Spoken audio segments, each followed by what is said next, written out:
नमस्कार। आज हम बात कर रहे हैं उस दिमागी ताकत की जो हमें जिम खींच ले जाती है। मोटिवेशन मतलब वो क्या है जो हमें आराम छोड़कर मेहनत करने पर मजबूर करता है। हाँ, ये एक बहुत ही अहम सवाल है, खासकर उन दिनों के लिए जब बिल्कुल मन नहीं करता। बिल्कुल।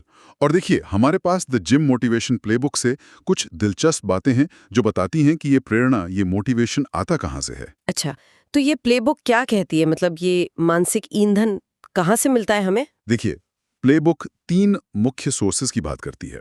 पहला है अपने खुद के लक्ष्य, मतलब पर्सनल गोल्स, पर्सनल गोल्स जैसे? जैसे शारीरिक बदलाव, मसल्स बनाना हो, फैट कम करना हो, ताकत बढ़ानी हो, या फिर सेहत से जुड़े फायदे। सेहत वाले फायदे? हाँ, जैसे बीमारियों का खतरा कम करना, स्टेमिना बढ़ाना, बॉडी की मूवमेंट अच्छी होना। और हाँ, एक और चीज, बेहतर दिखने और महसूस करने से जो कॉन्फिडेंस बढ़ता है, वो भी। सही बात है।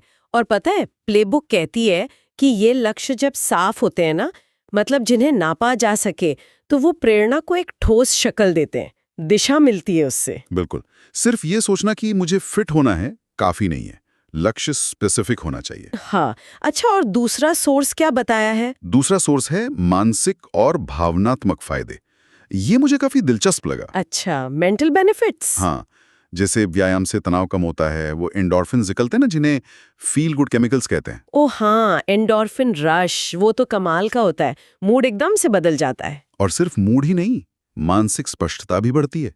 ट्रेनिंग से फोकस तेज होता है। और एक और अहम बात इसमें जुड़ती है, अनुशासन। बिल्कुल। नियमित जिम जाने से जो सेल्फ कंट्रोल बनता है ना, हाँ, वो जिंदगी के दूसरे हिस्सों में भी काम आता है, ये प्लेबुक भी कहती है। तो मतलब जिम सिर्फ बॉडी के लिए नहीं, दिमाग और अनुशासन के लिए भी है। सही कहा। अच्छा, तीसरा सोर्स बाहरी दुनिया से जुड़ा है, सामाजिक और पर्यावरणीय प्रेरणा। सोशल और एनवायरमेंटल मतलब जैसे जिम का माहौल, वहां दूसरे लोगों को देखकर या दोस्तों के साथ ट्रेनिंग करके मोटिवेशन मिलता है। हाँ, वो कम्युनिटी वाली फीलिंग, और आजकल फिटनेस इन्फ्लुएंसर्स या एथलीट्स को फॉलो करना भी तो है ना। बिल्कुल।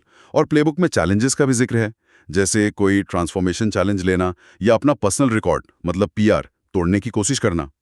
हाँ, ये बाहरी चीजें जैसे कोई ग्रुप या चैलेंज एक तरह की जवाबदेही भी लाती है, लगता है कि कोई देख रहा है या साथ दे रहा है। तो ये तो हो गया प्रेरणा के स्रोत, पर सवाल ये है कि इसे बनाए कैसे रखें। ये असली चुनौती है। यहीं पर प्लेबुक कुछ प्रैक्टिकल तरीके बताती है। हाँ, जैसे पहला तरीका, एकदम साफ और मापने योग्य लक्ष्य तय करना। उदाहरण के तौर पर? जैसे सिर्फ मजबूत बनना है नहीं, बल्कि मैं दिसंबर तक 60 किलो स्क्वाट करूंगा, करूंगी, जैसा कुछ एकदम क्लियर। हाँ, ये बात सही है। और दूसरा? अपनी प्रोग्रेस को ट्रैक करना, हाँ। चाहे फोटो खींचकर या नोट्स लेकर या किसी ऐप से हाँ। देखना कि आप कहाँ से कहाँ पहुंचे हैं। हाँ, जब दिखता है ना कि कुछ हासिल किया है तो और करने का मन करता है। छोटी छोटी जीतें मनाना एक तरह से। प्लेबुक ये भी कहती है कि वर्कआउट को मजेदार बनाना जरूरी है। हाँ। वो एक्टिविटीज चुने जो आपको पसंद हो, बोरिंग नहीं लगना चाहिए। बिल्कुल, वरना टिकना मुश्किल हो जाता है। और शायद सबसे जरूरी, अपना क्यों याद रखना। हाँ, मतलब वो असली गहरी वजह जिसके लिए आपने शुरू किया था। उसे बार बार याद दिलाना खुद को। यहीं पर प्लेबुक की वो सबसे अहम बात आती है, मुझे लगता है। हाँ। वो कहते हैं प्रेरणा आपको शुरू कराती है, लेकिन अनुशासन आपको जारी रखता है। वाह, ये बहुत गहरी बात है। मतलब मोटिवेशन रोज नहीं होगा। बिल्कुल नहीं। कई दिन ऐसे आएंगे जब इच्छा जीरो होगी। हाँ। तब काम आता है आपका रूटीन, आपकी आदत, आपका अनुशासन। अगर जिम जाना आदत बन गया है तो आप चले जाते हैं, चाहे मोटिवेशन हो या ना हो। तो अगर हम सारी बातों को समेटें तो प्रेरणा आती है लक्ष्यों से, मानसिक फायदों से और बाहरी माहौल से। हाँ, और इसे बनाए रखने के लिए चाहिए साफ लक्ष्य, प्रोग्रेस ट्रैकिंग, मजेदार वर्कआउट और अपना क्यों याद रखना। और सबसे ऊपर अनुशासन। अनुशासन, बिल्कुल। और अंत में एक सवाल छोड़ जाते हैं सोचने के लिए।